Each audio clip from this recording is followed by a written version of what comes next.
What's up, everybody? It's your boy Sad coming to you with today's stock pick, indicator help, and general investment tips. Remember, this channel is all about no face, just facts in 5. I do the research so you don't have to. Today we're breaking down one of the most important indicators in technical analysis, the MACD. If you've ever looked at a chart and wondered when momentum is changing, when a stock might reverse, or when buyers are stepping in, the MACD can help you spot it early. And to explain it, we're going to use Netflix, ticker NFLX, as our real-world example. Now, first things first, MACD stands for Moving Average Convergence Divergence. Sounds complicated, but trust me, it's actually pretty simple once you understand what you're looking at. The MACD is made up of 3 parts. You have the MACD line, which is usually blue. You have the signal line, which is usually orange. And then you have the histogram, which is those green and red bars underneath. Now here's the key idea. The MACD helps you measure momentum, not just price movement, momentum.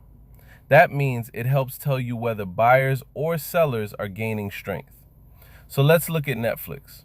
On the chart, you can see NFLX had a major drop over time. The stock went from highs around $130 down into the mid-70s. That's a huge correction. Now, during that decline, the MACD stayed mostly negative. The MACD line stayed under the signal line, and the histogram bars were mostly red. That told traders the bearish momentum was still strong. And this is important because beginners often try buying too early. But the MACD helps confirm whether momentum is actually shifting. Now, eventually, Netflix started bouncing, and this is where the MACD becomes powerful. You'll notice the blue MACD line started curving upward toward the orange signal line. Then eventually, the blue line crossed above the orange line. That right there is called a bullish crossover. And bullish crossovers are one of the most popular MACD signals traders use. Why? Because it suggests momentum is shifting from bearish to bullish. In simple terms, buyers are starting to take control. Now, after that crossover on Netflix, the stock pushed higher pretty aggressively. That's exactly what traders want to see. The MACD crossover acted as confirmation that momentum was changing. But here's where many people mess up. They think every crossover means buy immediately. Wrong. You always want confirmation from price action and volume. Indicators should support your trade idea, not make the decision alone. Now let's talk about the histogram bars. This part gets ignored by beginners, but it's actually very useful. When the histogram bars get bigger and greener, bullish momentum is increasing. When they shrink, momentum is weakening. And when they flip red, bearish pressure may be returning. On the Netflix chart, you can actually see momentum slowing after the bounce. The histogram started fading and flattening out. That tells us buyers may be losing steam temporarily. Now, another important thing to understand is divergence. This is where the MACD gets really interesting.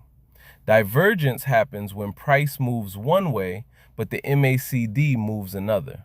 For example, if a stock makes lower lows, but the MACD makes higher lows, that can signal bearish momentum is weakening. That's often an early warning sign of a reversal. And honestly, this is where experienced traders separate themselves from beginners.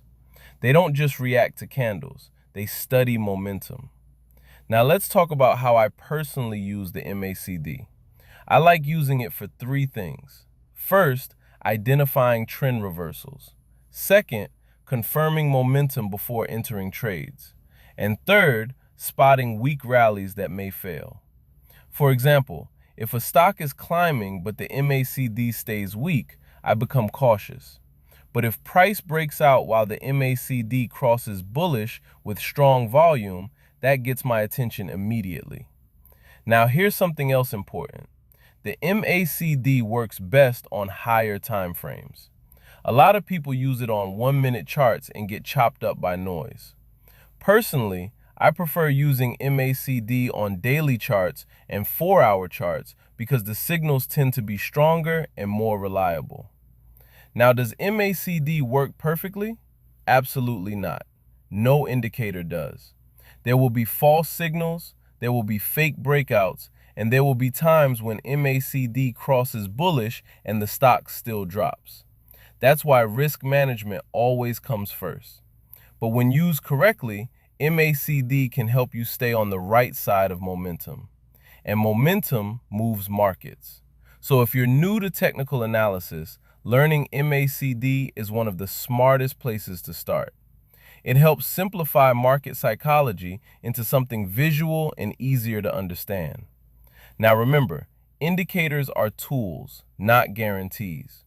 Combine MACD with support and resistance, volume, RSI, and overall market conditions for better decision making.